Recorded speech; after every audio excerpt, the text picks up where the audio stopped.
Joseph Augustus Zarelli will no longer be that boy in the box and will no longer be unknown.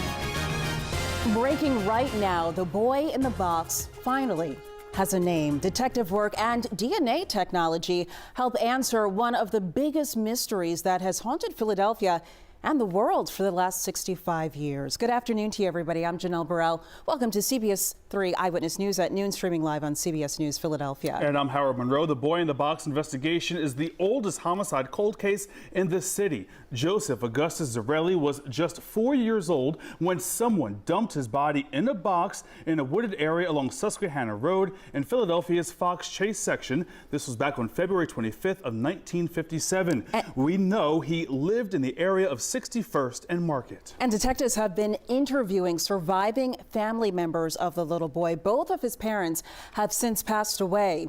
Chief investigative reporter Joe Holden, he has been following this story, joining us right now with that breaking information that police announced just a short time ago. Joe. Yeah, Janelle and Howard, good afternoon to you, and let's get that name on the record one more time. He is Joseph Augustus Zarelli, just 4 years old when police say he was brutally beaten and tossed in a box along a roadside in the Fox Chase section of Northeast Philadelphia. The commissioner a short time ago underscoring the moment, saying this case is a big deal. It outlives most of us standing here. This is breaking news for us. As we have heard from this news conference, there are siblings on both sides of this young man, the maternal and the paternal side. First, there was a DNA hit. Police 2 years ago developing what was a successful full DNA profile for Joey Zarelli. The hits first came on the maternal side and then the paternal side. A social security number had never been given for the boy, who was born January 13th, 1953. The siblings on both sides will not be identified, according to police, and police underscoring at this point they do not know who is responsible for what happened to Joseph. But again, parents on both sides are deceased. The question of possible charges in orbit at all for anybody connected to the investigation, perhaps obstruction or failing to disclose information to investigators, was met with a no comment from the captain of homicide.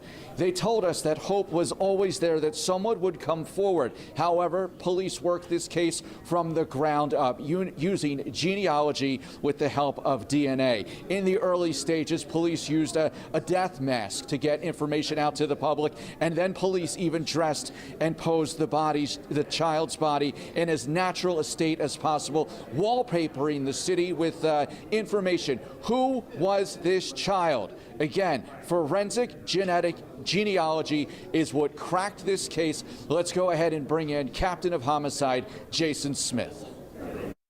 Two of the results were birth certificates for children born to the established birth mother during that time frame who were previously known to investigators, one of whom provided DNA and was matched previously by the genealogist.